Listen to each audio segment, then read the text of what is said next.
This is what I want to do. What do you want to do in life? I want to be a YouTuber. Okay, so tell me what you did on the morning that you recorded your YouTube video. Oh, well, I got up and I scrolled through Instagram for an hour on my phone and I didn't really sleep too much. I got 4 hours sleep the night before. And you think, okay, why is that people don't have the same finesse? They don't treat their chosen pursuit with the same level of sacredness that people do when it's in athletics. Where could people be if we treated our chosen pursuits in life, playing the drums or being a podcaster or being a YouTuber or being an artist or being a sales manager or being a mum or being a dad? Like, what if you treated that with the same level of obsession that athletes treat their pursuit?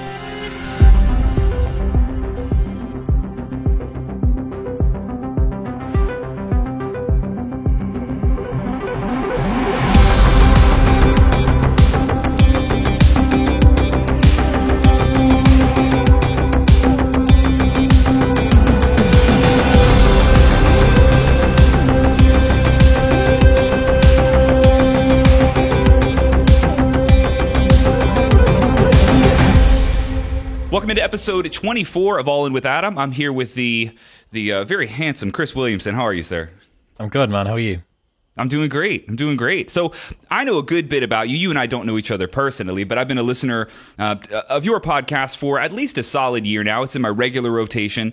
You've had some amazing guests on, and I've learned a ton from conversations that you've had with a variety of your guests. But for anybody listening to this podcast, what's the quick breakdown of who you are and what you do, man?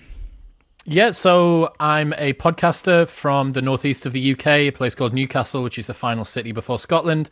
I've been a club promoter and a business owner in the UK for a long time. I went on reality TV a couple of times, got a blue tick on Twitter and some free charcoal toothpaste and all that big stuff. And then decided that I wanted to, satisfy my intellectual curiosities. And a podcast seemed a pretty good way to do that. And then 3.5 years ago, started my show. We're 3.5 years in now, 370 episodes. People like Jordan Peterson and Seth Godin, James Clear, Aubrey Marcus, Robert Greene. You know, it's a big group of people that really interest me. And it's been a fun road. It's funny you mentioned Aubrey Marcus. That might actually be the very first episode that I heard of yours. I heard an episode of him that he did with Jordan Peterson, which was absolutely fantastic. So I became an Aubrey Marcus fan, and then I believe through that, that was how I actually found you. That was the rabbit hole that I took to arrive at the Modern Wisdom podcast. Your name comes up most often in my world when people ask me what my goals are for this podcast. And what I'll normally tell them, I'll ask if they've heard of Chris Williamson of the Modern Wisdom podcast, and every once in a while people have.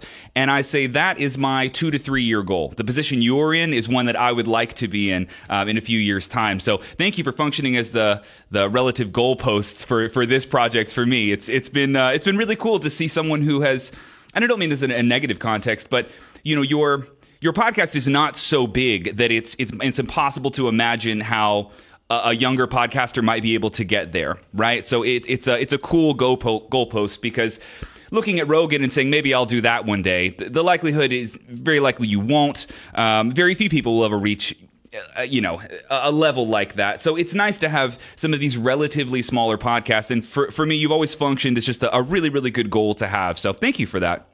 My pleasure. Let me ask you this. When, I'm a professional drummer by trade, and after I did all of my touring and albums and all of the normal things a professional drummer would do, I began teaching full-time, and then I went online, and for about the last 10 years, I've been a full-time online musician. And in that world, in drum world, I've got a large fan base. I've got a lot of credibility in drum world.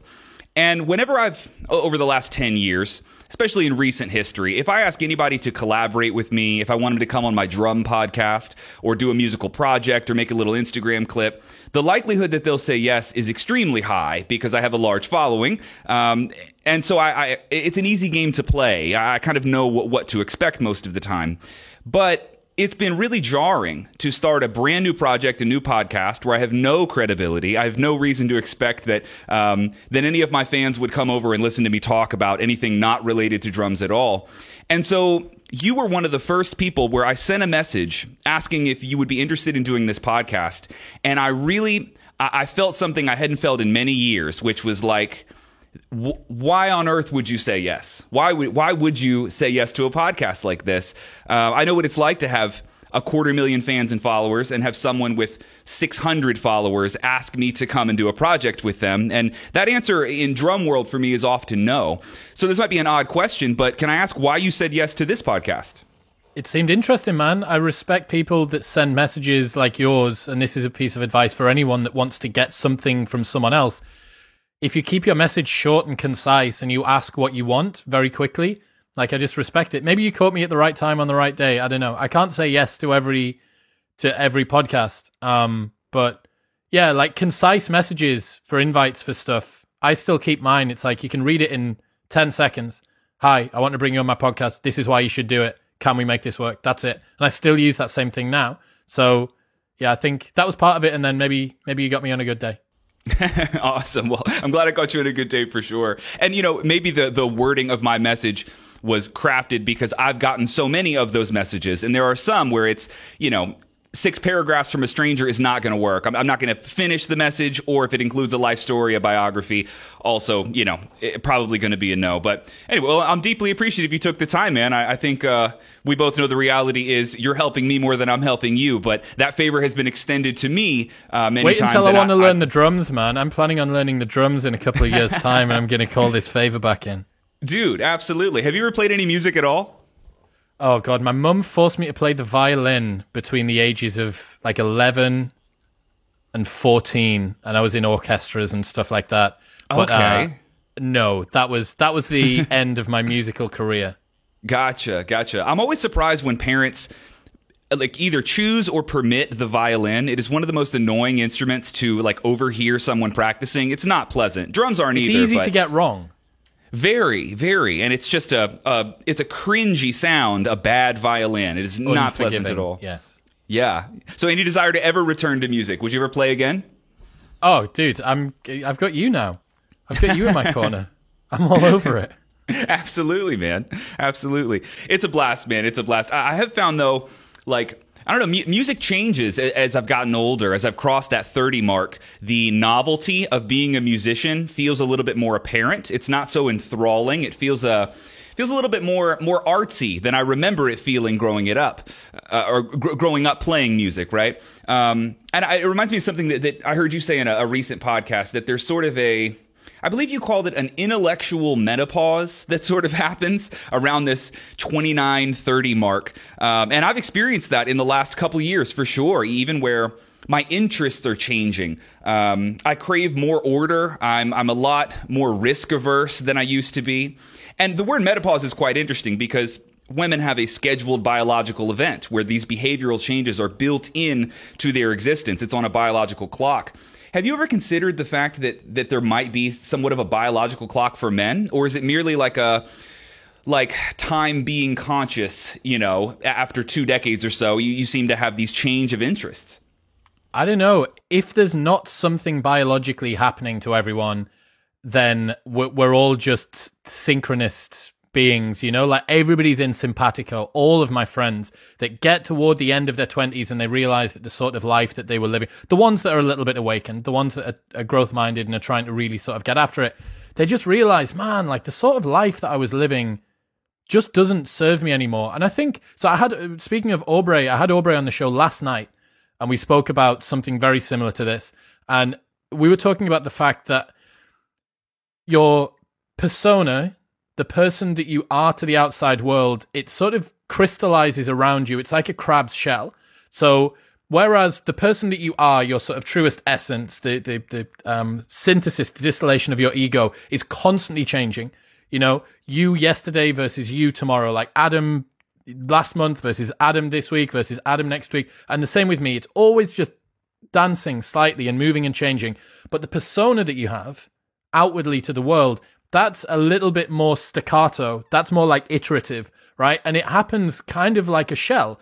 So you sort of attach yourself to a sense of identity for a while, and there's this person, like I am Adam, the young touring drummer, and then I am Adam, the online drumming coach, and then I am Adam, the whatever. But it doesn't happen as fluidly as the inner version of you. But because we attach a lot of sense of self-worth and we actually confuse the persona that we are on the outside with the person that we are on the inside, and then people start to get to know us, and that sort of reinforces this outward display of who it is that we are to the world. What ends up happening is that you actually limit your growth because the persona's there and you're sort of outgrowing this shell. And then after a while, it stresses and stresses and stresses and cracks and breaks. And you need to dispense with it and get rid of it. And I think that there might be something biologically going on. Like, for instance, I've noticed that I don't find kids as completely annoying as I used to. I'm 33 and my business partner's had a child every 2 years for the last 4 years. So he's had 3. So the first one came and I was like, he's loud and he stops my friends from seeing me on a weekend because I want to spend time with my buddy and he's busy with this kid. And I was like, Then the second one came and I was like, oh, he's all right, but still, like, I'd quite like to have beers on a weekend. And then he's just had one last month. And this one, I'm like, oh, you're cool. You're quite nice. And I'm like, whoa, what's going on? Like, so I'm seeing inside of myself 29, 31, 33. I'm watching it happen within myself. So there is definitely something going on there. There's not an equivalent of the doting father versus, the woman whose biological clock's ticking, who still hasn't had kids or whatever. But there is something happening there, I think, with regards to men. And also, especially with guys, perhaps less so with girls, the persona that you've built up, especially in your early 20s, especially if you've come from like a normal working class background, a lot of the things that you adopted as where you took your sense of self-worth from and what you considered to be success, like, you didn't know better. You were 20, 21, 22 years old, and then, right, okay, I'm going to form my identity around that. And then it gets to 25 and you start to go, really? It's like getting on the sesh on a weekend with my mates and going out and partying and like notches on a bedpost and how much money I've got and what clubs I'm seen with and, what photos I'm taking in and how many followers I've got online. Like, is this really what I've got to offer the world? Yeah, probably it is. And then you get a little bit closer to 30 and you're like, okay, like this just isn't quite right. And you see an equivalent in fitness. So a lot of guys that I know that have trained bodybuilding, which is kind of a lot of lads' first introduction to the gym because the barriers to entry are so low and they want to feel confident and strong and powerful like a man. So they start doing bodybuilding. And then they get toward 25, 27, 29 and they think, fuck, like I get tired going up a set of stairs. Like this isn't sustainable. I can't touch my toes. So they start doing mixed martial arts or Brazilian jiu-jitsu or yoga or meditation or breath work or CrossFit or functional fitness or anything. And you think, why is that? Well, it's because the previous version of me no longer serves me. And all of these things seem to coalesce around that late 20s period. What have you noticed in yourself that's an equivalent? Well, for me, I was raised, the first time I encountered this, the way Jordan Peterson says it, like shedding the deadwood sort of thing, or, in Aubrey's example, like that shell that ends up cracking off on its own. You don't have much responsibility for that shell growing and cracking sometimes. It just seems to happen. Time itself does that job for you, which is a little annoying. It's like you get thrust into these periods of growth, regardless of whether or not you wanted to be there. You may have felt content, and it's like the universe robs that feeling from you all of a sudden, and then you find yourself with a fucking cracked shell. But the first time this ever happened to me, I was raised as a Christian, and through a variety of different circumstances, I found myself being unable to make the claim that I was a Christian. That's how I describe it. When people would ask if that's what I believed, I would, for a period of time, I would say yes, but I would cringe because I knew that there were problems I had philosophically with this belief system. And it was sort of the same sort of idea. I was maybe 19 or 20 at the time, but it hurt. It hurt to know that I'm being forced into this period of growth that I didn't invite myself into, but I still find myself here every day. And for me, that late 20s, early 30s timeline, right in that window was when I began cringing at when people would say, "What do you do for a living?" And I would say YouTube drummer or the online drum teacher. That was my answer. That felt so inadequate. It felt like that was the same answer I had been giving to that question since I was a teenager, 19, 20, 21. And that felt, you said something very similar. You would never want to have an interview with, let's say, Jordan Peterson, a Douglas Murray, somebody prominent, and they go home to their wife or their spouse and they say, I had a fantastic podcast with the guy from Love Island. That something about that is just like, like, God damn it. Like, that's not the title. I don't want that title anymore. Yes. It's not inaccurate. It's not wrong. It's certainly a part of your history. And at one point in time, you probably said that with a deep sense of pride. Yes, I am the guy from Love Island. And you didn't do anything at all, but all of a sudden that just feels like a shitty answer. And for some reason, the identity of a pure musician felt like an inadequate answer. That's what started happening, where I don't want that to be the only thing that I have to tell people when they say, what is it that you do? I need to have a better answer, So yeah, sort of an identity crisis in a weird way, though I am still full-time in the drum industry, but my goal is to transition into podcasting full-time effectively, but we got a little time to make that happen. Well, man, I think there's so much to say there that we do things that at the time are exactly what we wanted to do. But in the future, we don't want to be identified as that being our crowning achievement. For instance, right? So I was on Love Island the first season, and fewer people have been on Love Island than have been to the top of Everest. Now, I'm not equating the two, but my point is that there's not many things left that only a few people have done. So I have absolutely no problem with me being the ex-reality TV, ex-club promoter, ex-DJ, ex-model. Like, those are things. YOLO. Like, I had a fucking good run of it in my 20s, man. Like, I was in the trenches, like, taking fire and partying and going to Vegas and Ibiza 20 times. And, I did the things. Like, I did the things that you're supposed to do in your 20s. My problem is people that continue to live that lifestyle for the next 2 or 3 decades of their lives. Because that's dangerous. And that's when the shell is... You've attached your sense of identity to the shell so much that you're terrified to get rid of it. That you don't know what comes next. That you have people around you that don't permit you to get rid of the shell. And... That's a great point, yeah. That's the thing. Like, also, novelty, we can't deny the lure of novelty. Like, maybe it's just the fact that you're a bit bored of just saying musician. Like, You've completed it. I'd completed being a reality TV club promoter guy. Mm-hmm. You'd completed being the online musician, drummer, teacher guy. Beating the game is the analogy I use all the time. I can still play the game. I'm actually really fucking good at that game. If I wanted to go play it, you would be amazed at how good I am at this game. The problem is it has become novel. The replay value is disappearing all of a sudden, right? That certainly happens as well. But, what I'm attempting to do in this particular phase, which it seems like you and I both kind of find ourselves in, what I'm attempting to do is lean into that discomfort as much as possible. And I encountered this in a very real way last year. I had a dog that I had raised since he was very young. I'd had him like 14 years. He became paralyzed, so I had a special needs dog for a very, very long time.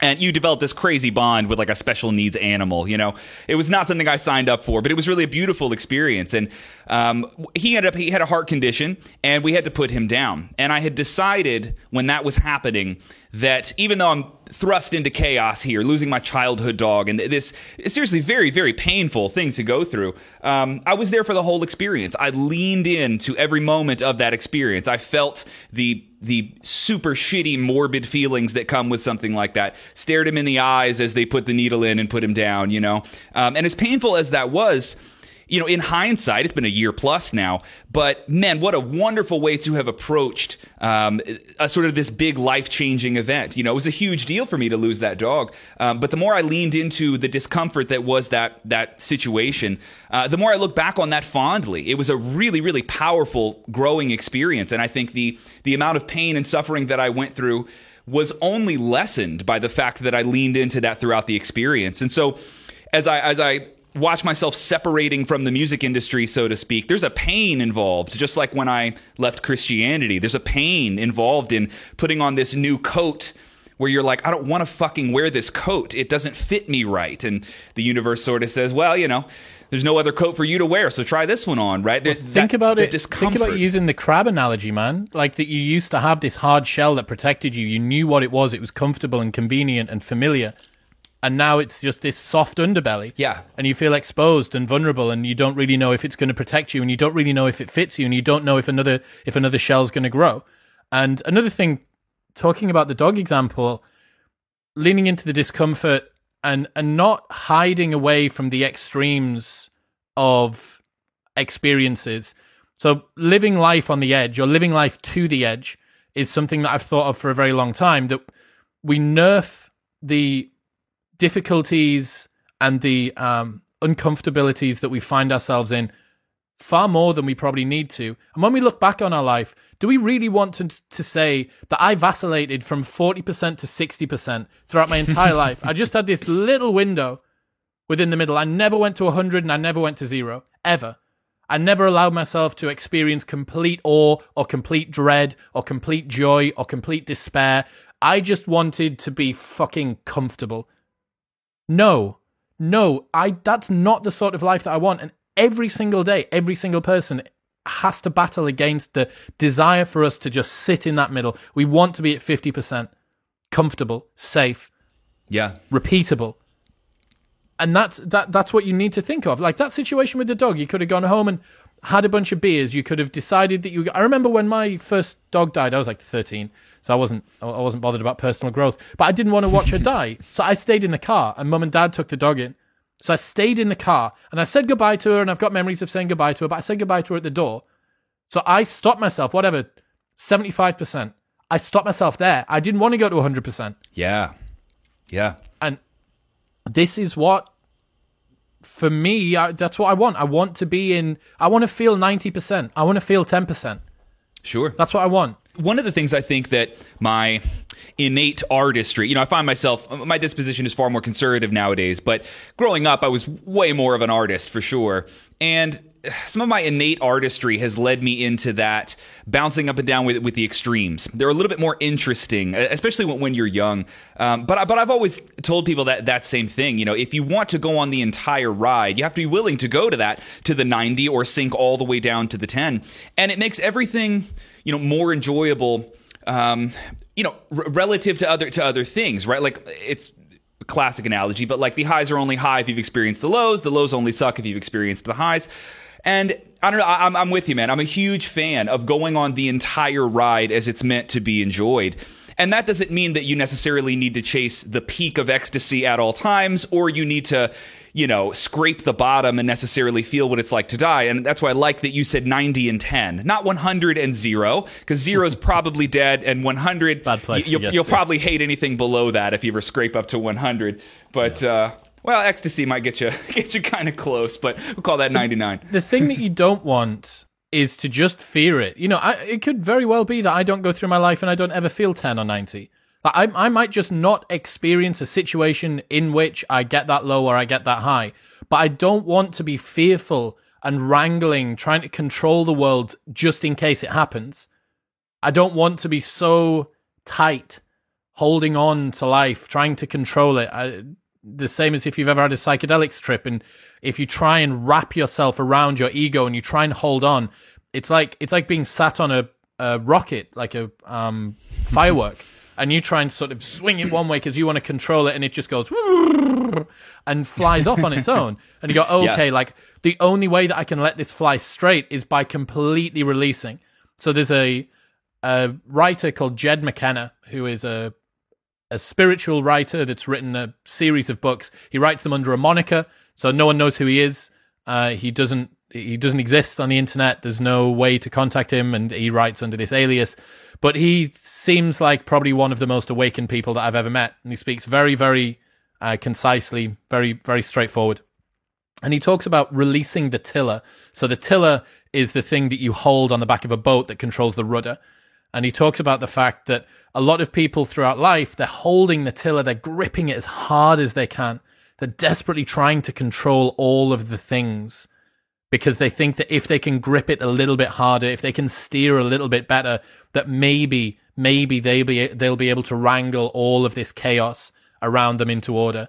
But the thing is that we are finite creatures surrounded by infinite complexity. We are always going to lose that battle. If you try and force the world to adhere to what it is that you want it to do, it's just going to be a losing battle.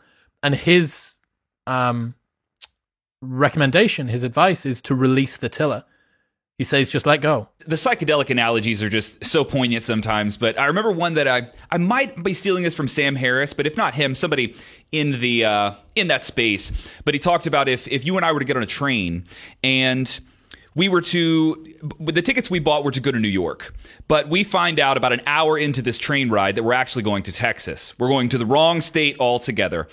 And he talks about how you might manage your reaction. Are you the type of person who would get up and scream at the conductor and go, stop this fucking train, I'm not going to Texas, I bought tickets to New York, and you put up a fight? Or are you the kind of person that says, hey, well, the view is still beautiful, and maybe we're going to end up in some different place that I didn't plan to go. Looks like we're going to fucking Texas, let's make the most of it. Let's make the most of a trip to Texas, yeah.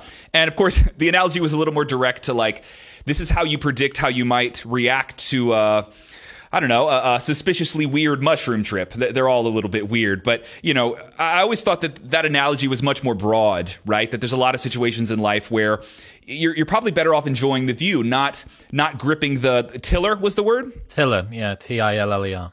Not gripping the tiller so tightly and allowing yourself to go with the flow. But do you ever find that there are some people who need virtually the opposite advice? Do you ever find that there's some people who, I don't know, they let go too much? Someone who you would advise them to take more control over their life, people who are going with the flow in a way that works against their well-being. To be honest, I don't know whether this is a selection effect because of the sort of people that I spend my time with, but for most of them, they need to get out of their head as opposed to deeper into it. Okay. Almost all of my buddies, the meditation practices we do, the embodiment, the breath work, all of that is in an effort to try and get ourselves out of our heads. Sure. So I'm sure that there are people out there for whom they could actually do with being a little bit more self-reflective. And I know that there will be. Spend some time thinking about where it is that you are. Just pay attention. Yeah. Pay real attention.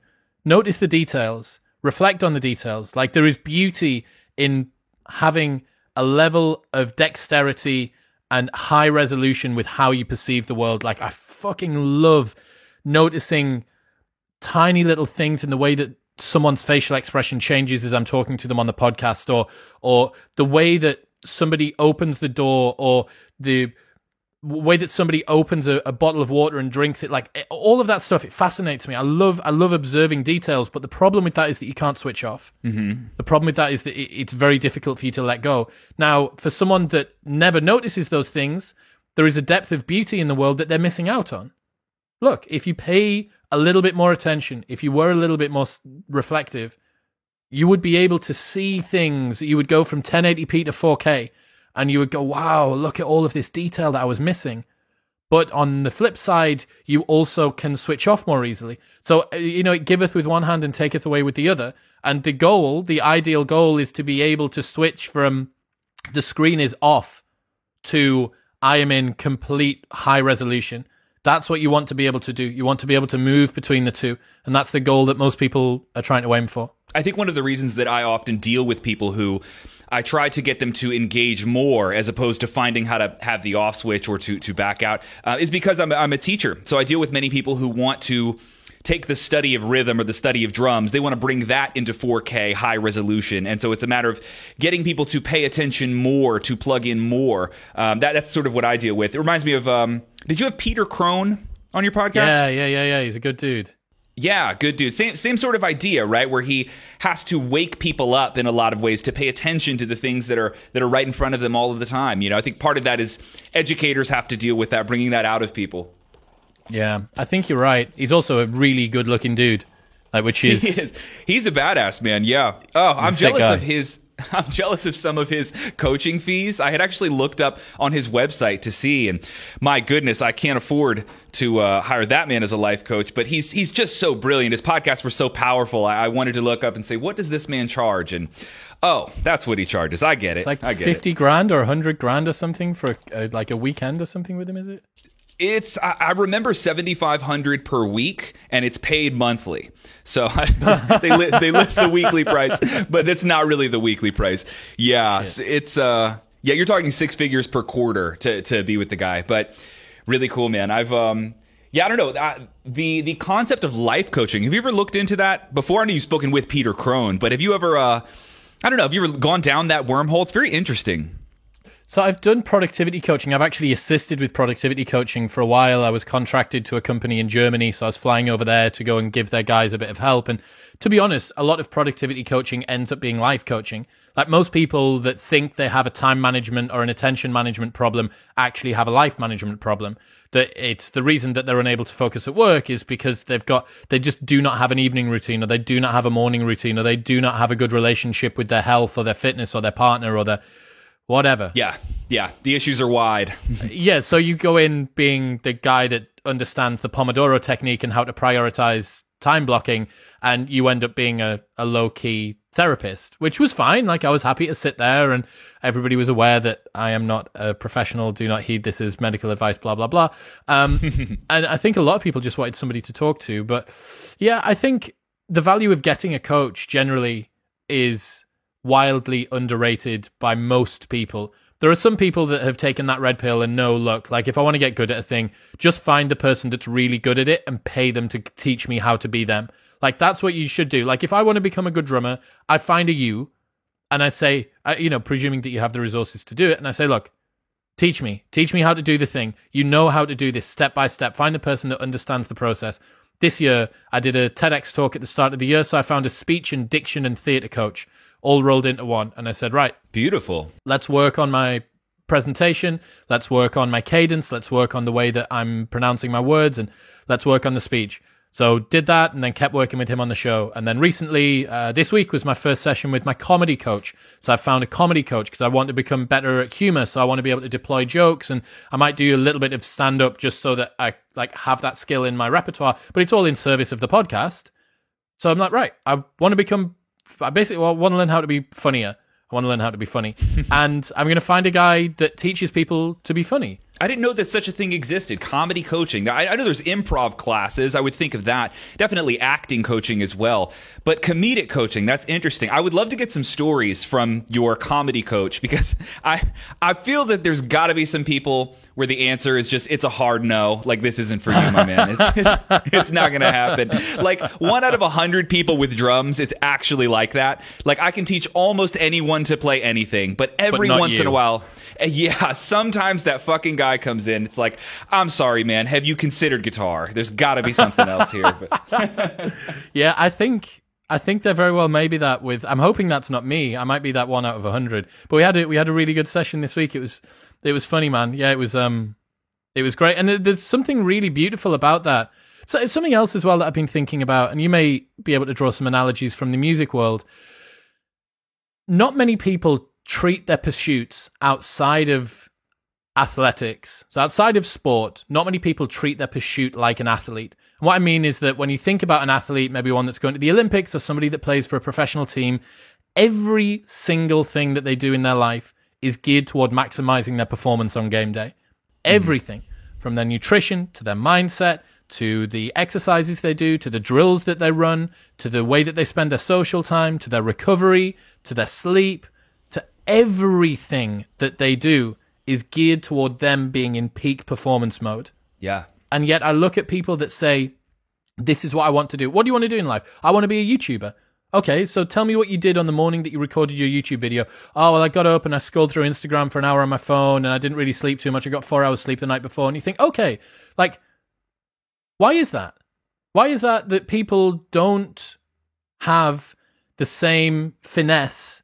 They don't treat their chosen pursuit with the same level of sacredness that people do when it's in athletics. And the reason I think is that because we're naturally lazy creatures, we presume that the parameters for success and failure are they're more loosely defined. So you don't actually know. Like, I know if you beat me in an arm wrestle, or I know if you pick up 300 kilos off the floor in a powerlifting competition, or I know whatever. Very tight metrics for success and failure, and also very tight metrics for where you rank and where you were before and what you expected in training. And I was peaking, and this is what I hit in the training hall, and this is what I should hit on the training floor and competition floor and stuff like that.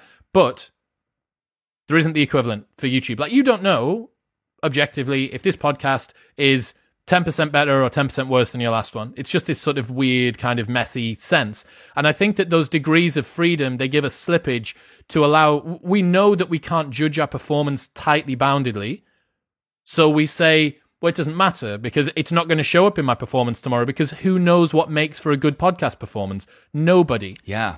And yeah, it just makes me think, like, where could people be if we treated our chosen pursuits in life, playing the drums or being a podcaster or being a YouTuber or being an artist or being a sales manager or being a mum or being a dad, like, what if you treated that with the same level of obsession that athletes treat their pursuit?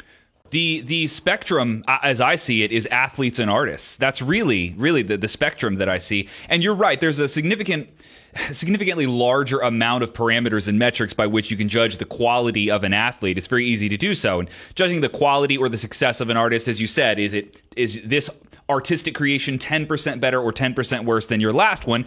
And you're probably the best judge, or the best, most qualified person to answer that question, which puts a tremendous amount of personal responsibility on the person, right? You don't necessarily have a coach. I suppose if you were taking music lessons, you would have that sort of thing. But you have to pay for that accountability and go seek it out. It's not built into the study of music or the study of art, whatever you're actually doing. I know exactly what you mean. I think one of the best examples of athletes who live and breathe their craft is bodybuilders, because it is such an invasive thing to pursue. Anybody who's done even just like as a hobbyist bodybuilder, someone who wants to work out and change their diet with the intention of altering their physique in some way, you realize how invasive of a thing that is. This isn't merely an hour of your day that you have to sacrifice for this. You do have to sacrifice the hour for sure. But also, you're going to have to think about this from the moment you wake up until the moment you go to bed. Everything is a contributing factor. And I always have a lot of respect for bodybuilders because I'm aware that what they're doing, it fully consumes them. It's almost a selfish pursuit in that way.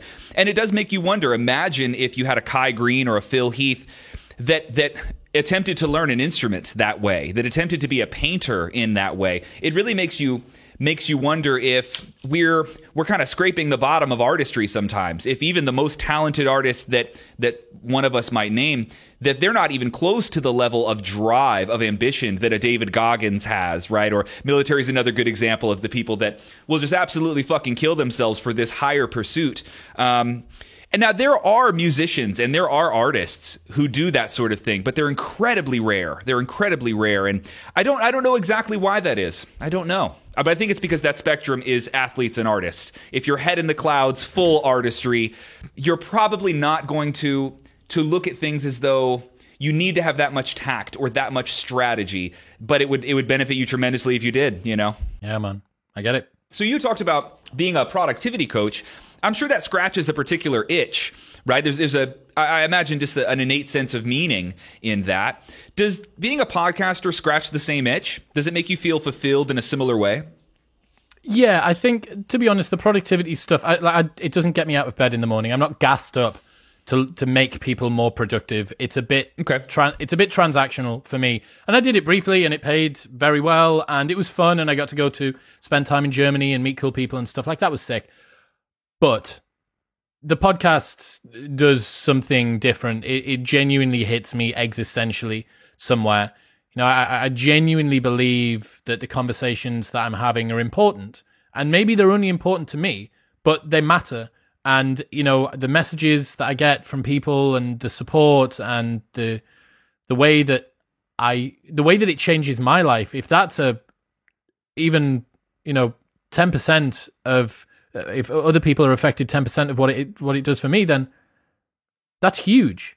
Absolutely crazy. Yeah, it really does fulfill me in a way that I didn't know anything could. Because for a long time I'd been this club promoter, right? And I'd been filling nightclubs, and I watched 1 million people go into events that I've run, which is a lot of humans, a lot of opportunities to impact people's lives. But no one ever came out of one of my events and came up to me and said, "Hey man, I was on the edge of despair, or I was lost and alone, or I didn't really understand myself. But dude, and then I got fucked up at this club." Yeah. Yes, when I went into that club and I heard that banging hip hop music and those 1 pound Jaeger bombs, man, you changed my life. That never happened.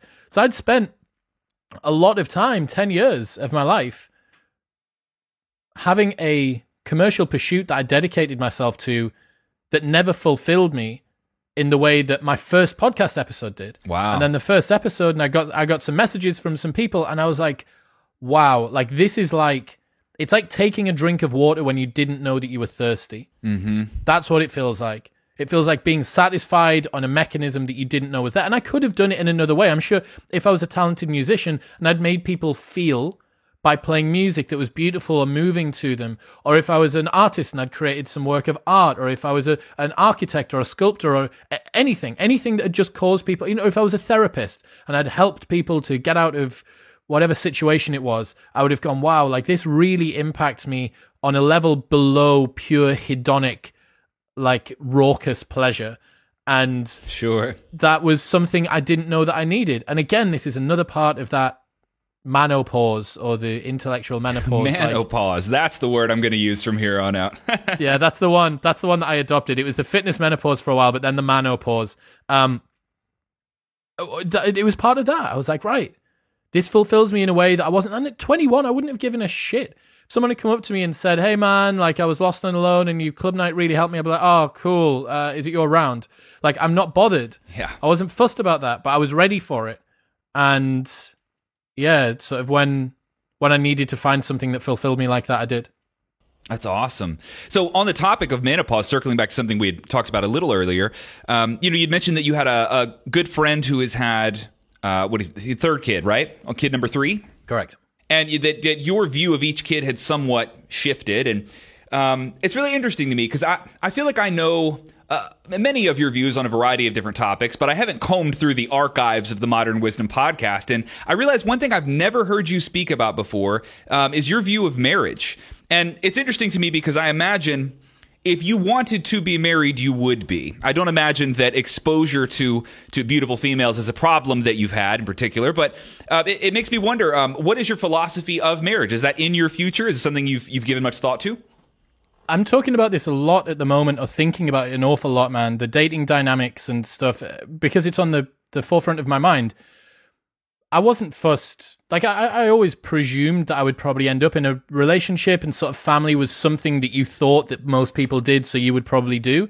But recently, increasingly, I'm really looking forward to being a dad. Like, I can't wait to be a dad. Absolutely cannot wait to do it. Like, I think a lot of the work that I've done over the last few years that's put me in a place that I feel like, I give so much. I give a lot to the fucking entire internet for free. And I can't wait to have, a partner and a kid or a couple of kids or something, and I can just dedicate all of this bullshit and just harass them for 18 years. Lay it on them. You deal with this shit. Yeah, exactly. But for real, I can't wait to be in a long-term committed relationship with a wife that I love, in a house that's beautiful, with a lifestyle that I adore, and kids that I can spend time. Like, to me, and I think this is the equivalent, you mentioned you've kind of taken a little bit more of a conservative tilt recently, and more I'm learning the value of tradition. Like, I'm realizing that many of the problems that we try and find solutions to have already been fixed. There's a quote from Shane Parrish that says, the wise of every generation discover the same truths. And Donald Kingsbury says, tradition is a set of solutions for which we have forgotten the problem. Yes, I love You're like, that look, quote. like, fucking stop trying to reinvent the wheel. I said this to Aubrey the other day. I was like, man, like, you need to be a particularly smart, like a degree of smart person to do polyamory or non-monogamy. Because it takes quite a bit of intellect to convince yourself that the thing that every single one of your parents did for all of history was wrong. Like, you need to actually be quite smart to be able to convince yourself of that. But for me, yeah, family life, I can't wait for it. So the story with my wife and I now, we got married under 6 months ago, but we had been together for about 8 years. So you could imagine some of the conversations that we had on year 6, not engaged yet, right? Plenty of pressure from mom and friends and that sort of thing. But what had hung me up was this idea that it was an impossible promise to make to someone. So basically you're saying, I will never leave you under any circumstances. But if I come home and there's a heroin needle hanging out of your arm and you've killed the dog and you're fucking the guy next door, I'm definitely going to leave, right? So this idea that I would promise that I never will seems totally unsustainable. I really can't make that kind of promise. And it was little philosophical hiccups like these that drug this out for a few years. But I heard a fascinating conversation one time. It was actually between Ben Shapiro and Joe Rogan. And they had very contrasting views on marriage. The way that Joe Rogan described it was that you should date people you're interested in. You should enjoy their company. And if you find yourself in a position where losing them is just unimaginably painful, then you should marry that person. Ben Shapiro said you should casually date if that's what you want to do, but when you decide that you are looking for a wife and a life partner, you should make that decision and then enter the dating pool with the wife filter over your eyes. And I had felt that I had started dating my now wife, Kelly. I had started dating her without thinking that this would be my wife. I didn't give a shit. I just thought she was cool, thought she was hot.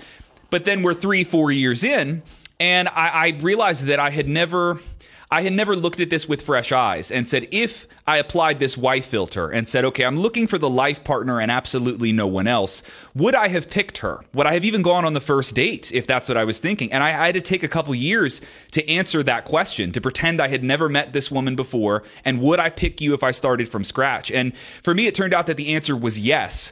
But in many regards, I felt that I got lucky because I wasn't actually seeking a wife when we began dating. And so I assume you're single now, but what are your thoughts on this wife filter? Is that how you look at it now? Do you think that's the best way to do it? Or do you think that you'll date someone casually and then find out that you got lucky and that will evolve into your wife? Yeah, it's an interesting one, man. So I'm dating at the moment, but it's not. We've only been together for a year, so it's marriage is not on the horizon yet. Sure. So yeah, I think that you are right though that both of those. The interesting thing about that story with Rogan and Shapiro is that both of those things can be true in the same world. Mm-hmm. Like you can date casually, not be ready for marriage, and then before you know it, go, oh fuck. Like I have just found myself attached to this person who I can't consider. I don't want to be with anybody else. And then I apply the filter to it, and I realize, wow, and they also fit all of the criteria that I wanted in a wife. And maybe they wouldn't have done had I been looking for them in that way, but during our time together, we've crafted each other into the partner that we wanted each other to be with, and sure. All of this sort of stuff. But I also think there's a lot of truth in what Shapiro says, and it's quite an unsexy. I mean, Ben Shapiro's generally an unsexy man, but yeah, low sex appeal from Shapiro. That's correct. True. Yes, but I definitely think that there's a lot of wisdom in that. Like, look, especially if you're a guy, like. If you're a guy that's got options and is available and is, moderate status or high status, you can just keep on playing that fuckboy game for as long as you want. Like I've served my time, and you can just continue to do that, to just plug away being the party boy, being the guy that's, breaks girls' hearts or like can sleep with who he wants and stuff like that. But when you change, when you start to think, okay, like, is this what I want long term? Are these the investments that I want to be making that contribute to my long term goals? The same thing with what's the career that I've got? What's the profession that I'm in? What's the city that I live in? Who are the friends that I spend my time with? Are these people friends that I want to be with for the next 20 years of my life? Is this the city that I want to spend the next 20 years of my life in? Because as you break through the menopause and you come out the other side, these are the sort of questions that you need to think, because you're like, fucking tick, tick. Yeah. Time is moving on. And you do not want to be making these decisions when you are 45. For all that you can stay fertile until God knows what time, like, you want to make these decisions at a relatively appropriate age. I mean, we're already taking the piss. As guys, we are already taking the piss. Not being married at 33, what the fuck? You would be dead. On average, you'd be dead in 7 years, ancestrally.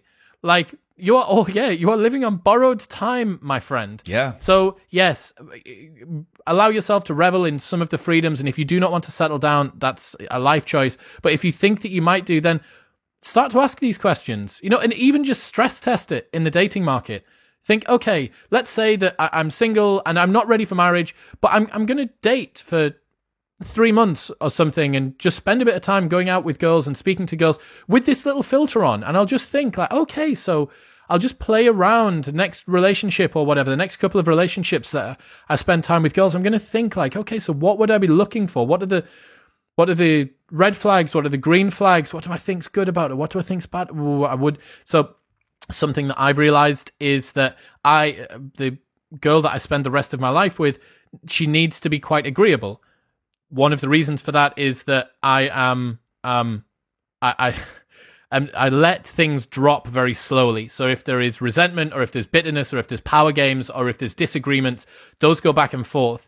If the other person is agreeable, I tend to be really agreeable as well. I'm kind of like a mirror. If the other person is disagreeable, I end up being super fucking disagreeable. Gotcha. And that is not a good situation. I don't enjoy being that person, but I can't switch it off. If the other person is being self-righteous or hypocritical about something, I'm going to point it out.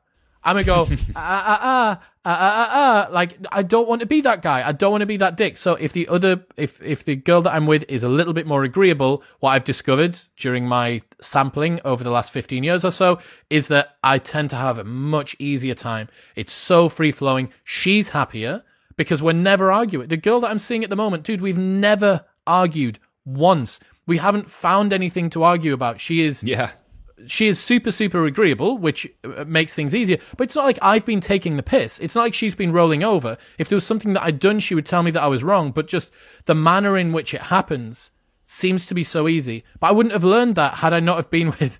God, I've been with some disagreeable girls in my time, man. And like, you know, they're fun and engaging and stuff like that, but they are not right for me. And they might be right for my man next door or whatever, but they're not right for me. And the only way that you can get to know that is that you start to apply the filter. You start to think, okay, what sort of girl do I want? What works well? What do I value in a relationship? Do I value harmony, or do I value... Jordan Peterson talks about this with his wife, Tammy. Like, he really likes the sort of the ping pong game, the back and forth. And Tammy is quite disagreeable and sort of feisty and flirty in a way. And maybe that's what gets him off. Maybe that's his thing. Maybe he really likes that in a relationship because it keeps him fresh. Good for you. Good for you, man. Fucking not for me. It's an interesting piece of self-awareness to describe yourself as, you know, you're somewhat of a mirror, right? So you've learned by dating people who are, you know, disagreeable, let's say, that it brings out the disagreeableness in you. And I've described this to a good buddy of mine, who has gone through a handful of breakups since him and I have been friends. And one of the things I told him one time, I was just kind of spitballing, but he came back to me after and he said, man, this was the most dialed in piece of advice I've ever gotten after a breakup. And it was that each woman you date, or man, you know, you will likely learn something that sticks out as sort of the key factor, the real takeaway from that relationship. And so for me, I have one ex I can remember dating, where the real connective tissue of the relationship was rooted in humor. We made each other laugh all the fucking time. We were just really, really funny together, and we brought that out of each other. The relationship didn't work. We were not compatible for a variety of other reasons, but I took that piece of humor and I put that on a checklist. And I just left the box empty. But I know now that at least the potential for connecting with a partner in a humorous way, I know what that is. I know what it can be. And so I'm going to keep humor on this checklist. And maybe one day I'll be able to check that box. There was another girl that I dated where, to be honest, like the physical chemistry, sex was better than any other type of connectivity that I had had before. And so I explored and learned what the potential for sexual chemistry could be. And we broke up. We were not compatible either, but that goes on the list. And each girl that I dated, I gained a new box on that checklist. And by the time you're ready to look for that life partner, you've explored these potential connective traits that you could have with a partner. And so it's one of the things that makes a breakup a touch easier, I think, is you break up and you go, man, I added something really vital to this checklist. Now I know what to look for in any one of these, you know, given domains. And so for me, finding the wife was a matter of checking as many of those boxes as I possibly could. Some of them are half checked, where it's like, well, maybe the connectivity I had in this particular domain was stronger with another person, but it's not zero here, right? But anyway, to me, I always really liked that analogy. It made me feel more qualified to make that final decision where I said, this is the one. How do I know that? Well, I know that because I've explored all these domains and I have a better sense of what I'm actually looking for now. Yeah, man. Relationships are a weird one. When you piece it together, when you think about what it is that you want from a partner, and then the one that you end up with, sometimes, you know, I've got buddies whose partners are just so left field. If they'd written it out on a piece of paper, you'd be like, where but what about all of the boxes? You said you had all of these boxes, and they don't take any of them. And they're like, yeah, but they just get me, and it works. And you're like, well, brilliant. And that's true. That's one of the things where I think throwing the baby out with the bathwater with conservatism around dating for young guys is a bad idea. Just find your sweetheart at 20 years old and settle down. Like, you are going to... There's a chance that you might get it right, but there's also a bunch of chances that you might get it wrong. It's a higher risk way to approach it, for sure.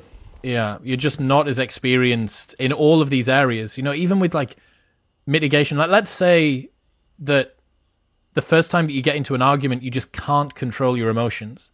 You're just unable to control your emotions. And then you end up breaking up with that girl. Like, that could be the wife. That could be, if that's the marriage, like, that's your wife. That's it gone. And you're like, oh, okay, well, maybe I've had a buddy who's said before about a girl, described her as,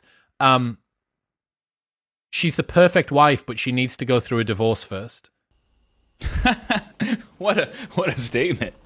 Yeah, but he was just basically saying, like, look, there are some elements, like, this person is perfect, and there'll be guys that are exactly the same. Like, he's a perfect husband, he just needs to go through a divorce first. Yeah. There are situations where someone has certain elements of their personality, particularly something like maybe a disagreeable tint or a lack of compromise or something else that just they need to have that rounded off. They need to just sand that edge a little bit. Sure. And a lot of the time, difficult situations may cause that. And maybe somebody needs to be more assertive. Maybe someone's being too agreeable. And they actually need to be walked all over in a relationship to learn that they're never going to settle for that again. Yeah. So it can happen in a bunch of different ways, but there is definitely wisdom to be learned from past failed relationships. I remember we had some good friends of ours that at the time, Kelly and I, my wife, and this other couple whose names I won't mention, but they were younger than us. They were like 18, 19 when they got married. You know, Christians, and obviously there's a race to get married in that world because, you know, you're told to feel guilty about having sex, but so they did. They raced, they got married in under a year and immediately had their first kid. And Kelly and I would stand back and go, can you believe these people? Like, they just threw everything away right away. They rolled the dice on this marriage. You barely knew each other. They brought a kid into the world, and now they're screwed. If they wanted to have these big flourishing careers, it's going to be 10 times harder. And we've stayed friends with them, and they've since had 2 kids, and they're working on their 3rd. And they're fine. They're totally fine.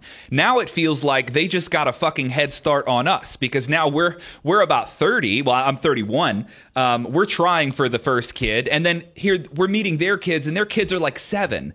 And it's like, God damn it. We could have had a 7-year-old if we pulled this fucking trigger back in. Dude, you could have had them out of the house by 40. They could have been left by 40 years old and you could have been free. Yeah, but it's just that contrast is so funny, feeling like they made the mistake, and now it's like, no, in hindsight, we fucked up. We should have pulled the trigger much sooner. Yeah, exactly.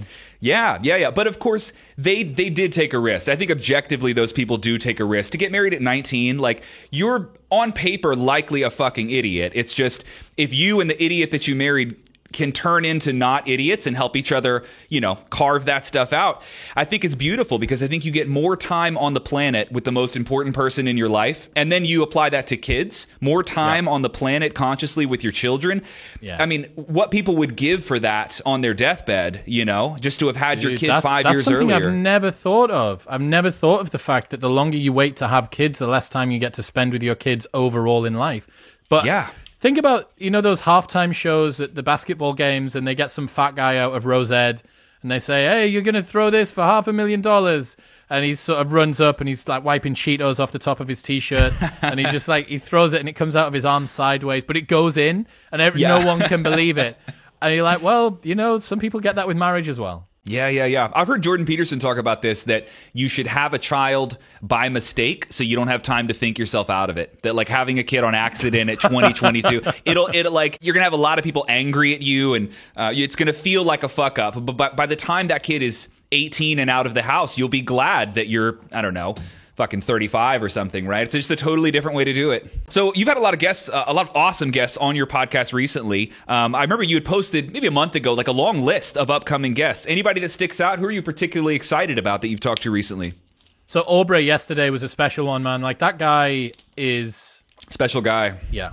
Very, very awakened. And the first time I was going to speak to him, I really wanted to test it. I was like, all right, yeah. Psychedelic warrior, big dick podcast guy. Like, I'm going to run rings around this guy, polyamory dickhead.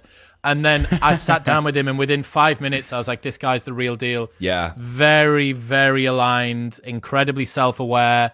All of the ego, or most of the ego's been dissolved to the point of more than pretty much anyone else that I've spoken to. Wow. So Aubrey's episode will go up next week, which will be, it was fucking great. It was really beautiful.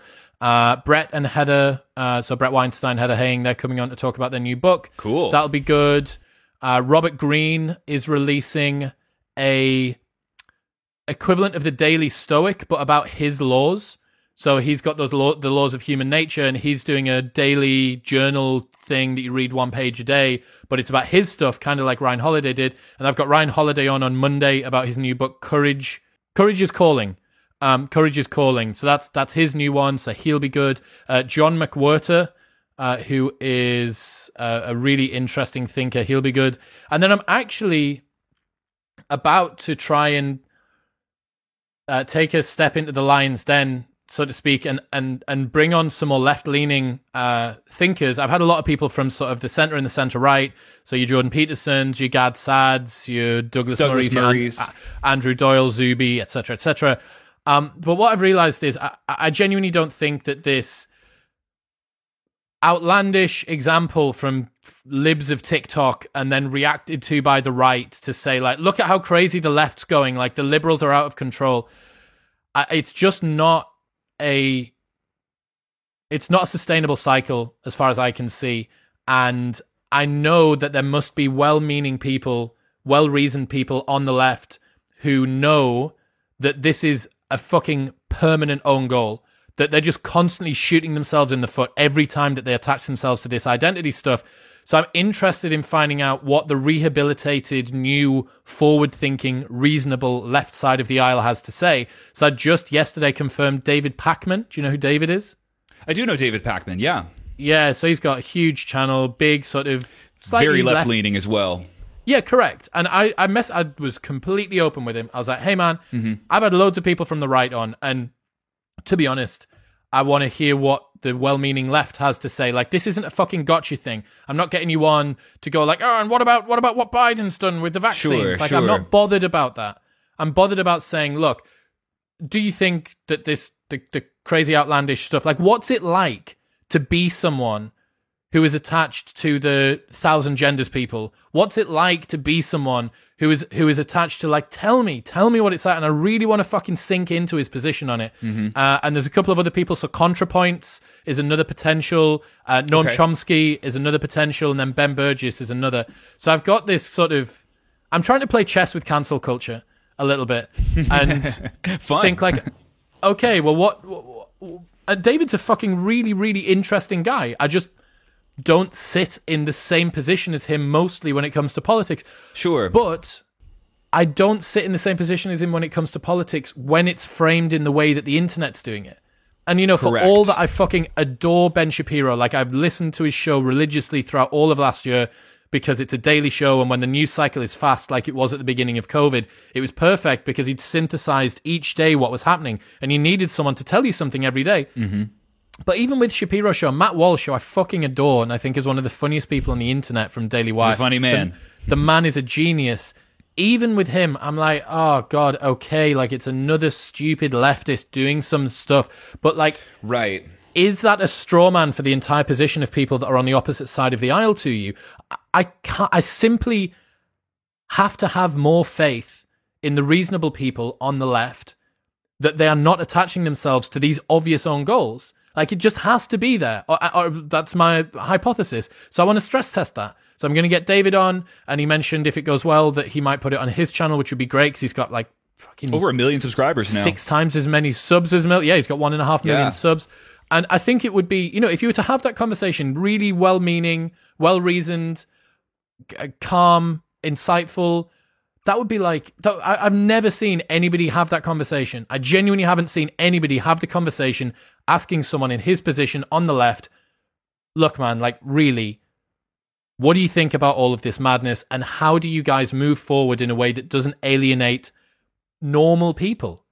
Yeah. How do you get Yeah. how do you get away from identity and get back to class? Because that's what the left was supposed to be about. So those are some of the guests, and that's a direction that I'm thinking of in the future. Awesome. That's a beautiful goal, man. I think one of the things that you find when you have an intellectually honest and a hate-free conversation with somebody who disagrees with you politically is you actually get to the root of the issue instead of making hours and hours of content on the gotcha moments. And as much as I enjoy Matt Walsh, he's one of the ones that's quite guilty of that, like doing a compilation of liberal TikTok teenagers. Like, man, this is like, it's just like throwing an apple in the air and smashing it with a fucking baseball bat. Like, I understand we can do that all day, and watching that apple explode is really fun sometimes. Like, I get it. But it sometimes feels like they're not engaging with the real substance of the argument. And it allows conservatives to forget that there is substance to the argument of liberals. We just it's like sometimes conservatives like to pretend that argument doesn't exist anywhere, that there's no one capable of articulating a credible argument for, whatever the position is. And it's a shame that you have to like really, really seek that out. Like, it feels hidden for some reason. But Sam Harris is a good example of someone who will sneak in a progressive view, and obviously it's been exhausted on an intellectual level. It's really hard to argue with him, and I always enjoy stumbling across those lefties like that. It feels like they're rare, but they're their own kinds of gems, because they put you right to the source of the problem, which is what I actually care about. The gotcha stuff is super fun, but I've grown tired of it. It sounds like you have too. Same, man. Yeah. So I was on GB News, which is kind of like the UK's equivalent of Fox News-ish. It's like a newish, relatively new news channel. It's a bit more about characters and kind of controversy a little bit, and there's personalities on it. And it's center right. And fuck, man, like I loved it. It was with my buddy Andrew Doyle. He hosts it. It was amazing. He is phenomenal. I was with this guy called Scott Capurro, who's this gay comedian that was so witty, and I adored the afternoon. But like one of the segments was reacting to someone on TikTok saying that the word curry is racist. And I thought, like, so I get it. Like, I understand why this segment works. And my point was, like, I don't think that this is the best use of anybody's time, but I understand why everyone feels we can't cede ground to these ridiculous people saying ridiculous things, because then they're going to win. And what you have, like, here's fucking something, man. Like, the left needs to be better to make the right better. Like, I'm aware that that's so you're saying that the right it's not responsible for its own views. No, I'm not saying that. But the way that politics seems to work in my bro science tiny little worldview of it is that the left proposes things and then the right stops them from happening. Like, the right doesn't actually end up proposing very much almost ever. Conservatives conserve. That's what they're trying to do. Yeah. Yes. It is the job of progressives to try and make mistakes, and it is the job of the right to try and make sure that they don't happen. Like, that's how it works. So what you have at the moment, the endless cycle that we have at the moment, is ridiculous thing from the left, which gives the right this outlandish reactionary paradigm that they can operate within. That misrepresents presumably a broad group of people that are well-meaning on the left that don't identify with all of the identity politics stuff, but it traps the right in this endless cycle of, as you say, it's very satisfying to watch someone whose obviously ridiculous views are completely sideswiped by Matt Walsh, that is like a nuclear warhead meets a sniper rifle when it comes to being funny with ridiculous stuff. Like, it's fucking satisfying, but it doesn't actually get us anywhere. It's a thing that doesn't really matter from someone that doesn't really matter being reacted to by someone that should be reacting to something more impactful and more important than that. Correct. And you think, right, it's just this endless, like, purgatory. You're just in this limbic zone, like, it's just, there's nothing going on in this. And I've watched it now for so long that I think, there has to be more. Has to be more to it.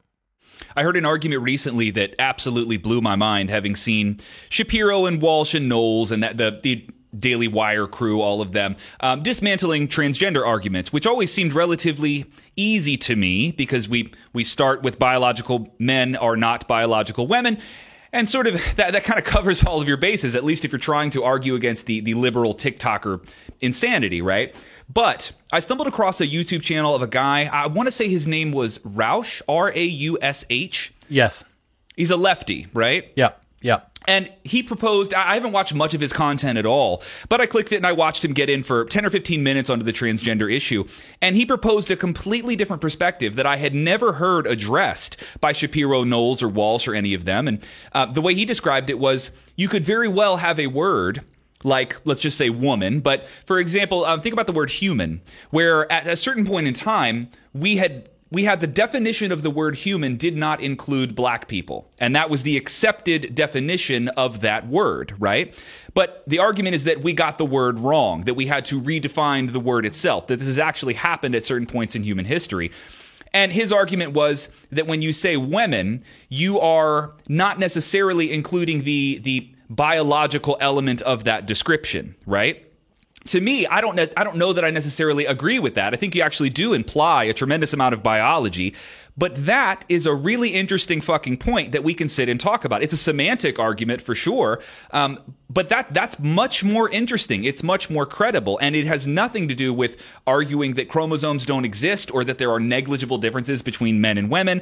That's all insane territory. But the argument of defining the word woman and what implications, whether biological or sociological, are built into that term, that's actually a really fascinating discussion to have. And so that was one example of like clicking a lefty video and being actually surprised. Like, why don't I hear Shapiro having this discussion? Because I know that biological women are not women, but I don't need to hear that point just smashed home over and over. So I would hope that in your conversation with Pakman that you'll stumble across some of those where it's far more interesting than it is offensive or just blatantly wrong, right? That there's actually good points that are worthy of a deep dive. The problem as well is that it's so high pressure at the moment. Like, it's super high velocity. No one is having...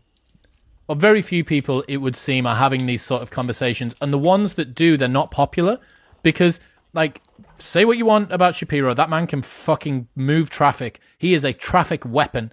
And so are the rest of the guys at the Daily Wire. And then look on the other side of the aisle. Look at ContraPoints. You know, like this is or David Pakman or Sam Seder. You know, these people are fucking traffic weapons. They are. But the reason that they're traffic weapons is that they've got simplified arguments. I am not the fucking man to find out the nuance of these arguments, but I might be able to poke some questions and get someone that does know what's going on to actually give me some answers.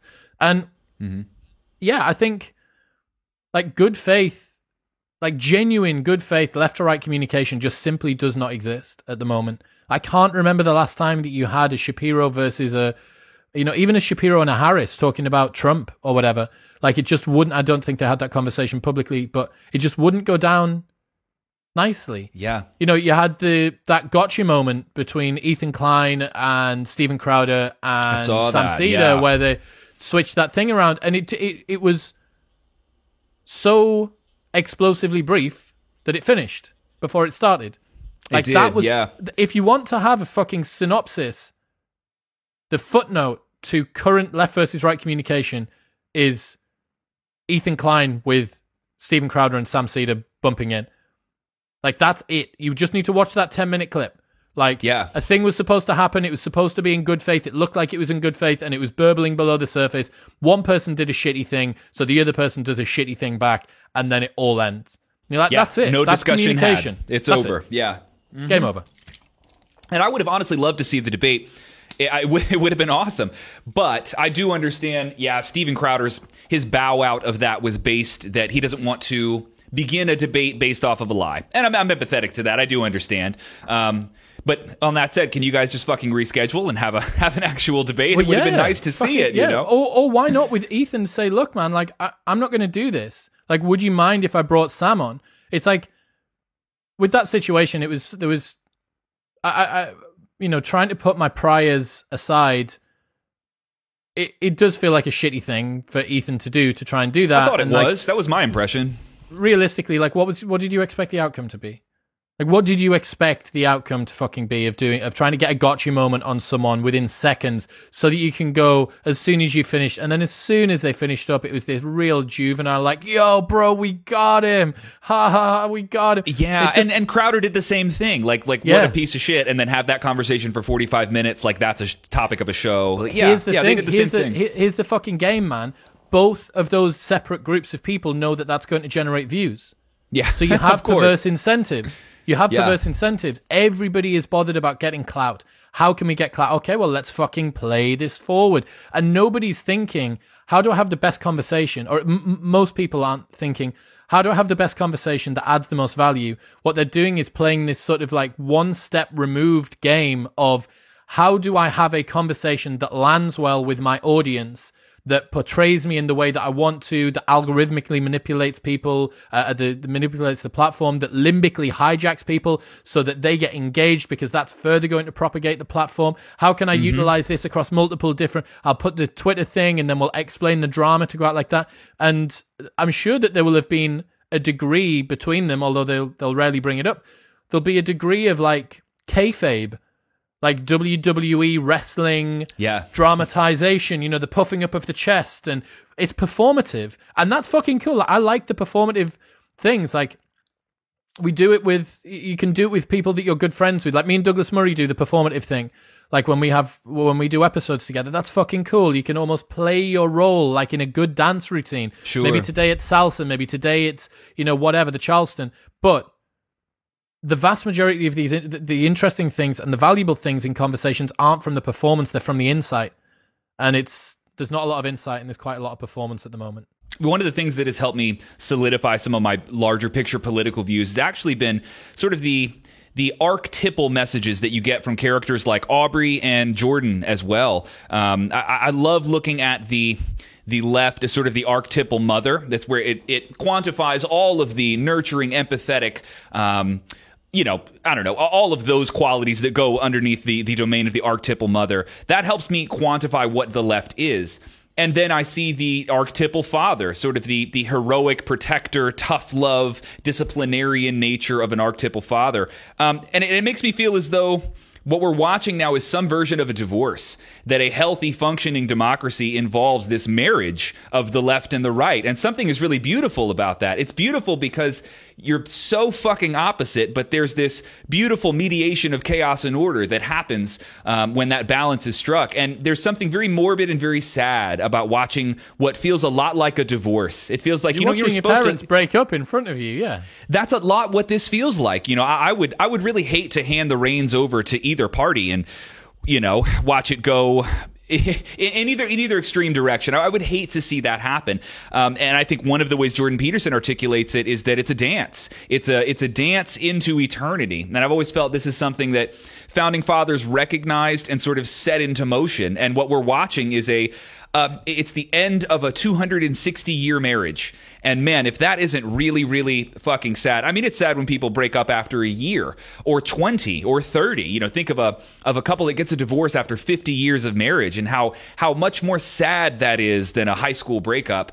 And then think about two giant bodies of people with these archetypal profiles that are supposed to be married, with all these beautiful stories all throughout American history, and to be alive for that, what seems to be that divorce, and that might take the form of a civil war, or who knows what that's actually going to look like. It makes me more sad than anything else. Not quite as scared, just sad. That's the feeling that it gives me, But I'm happy that guys like you are able to not play the ideological game, but rather be on the sidelines and sort of try to be a mediator between these two people, like acting like a fucking therapist between David Pakman and Ben Shapiro, going, hey, can we get in a room and talk about this for a second? Functionally, I think that's what podcasts like yours do. Yeah, maybe. But I notice myself get captured as well. Like, there's periods where you find success and you know that talking points and guests are just going to get you fucking tons and tons of views. So yeah, you grow along with it. You learn out loud and you practice in public, and you hope that the audience has sufficient faith that over time you're going to get closer and closer toward the target. And I think I did. Like, if I was to be critical of myself, I think I did probably sink into too much of the IDW adjacent stuff last year. And I didn't provide a counter narrative. I didn't provide enough good faith argumentation from the left. I didn't stress test the ideas sufficiently that came from the guests that did come from the right, and I did sort of give them a free reign to be able to say whatever they wanted, because for the most part it seemed to confirm my existing biases. I had this particular worldview coming in that the left's ridiculous, and this this BLM autonomous zone stuff is fucking stupid. Where did they think this defund the police is a moronic cretinous thing to try and think of doing? So and then you just roll it forward and you permit those biases to carry you through. But that's not like an intellectually virtuous way to try and do what I want to do. I want to try and find out something interesting and something true and something novel as well, and well, let's see. I might go into this conversation with David Pakman and just start berating him about the transgenders or something, but that's not the intention. Like I can't do that, and I don't want to do that, so I'm sure that it won't happen. Very well said, man. Awesome. I'm very excited for all those upcoming episodes, and man, thank you so much for doing this today. I had an awesome time talking to you, brother. My pleasure, man. This was really, really good. Considering that you are, 20 episodes in or something like that, you're crushing it. Awesome. Thank you, man. I appreciate the kind words and the time. We will catch you next time, brother. Keep in touch, man.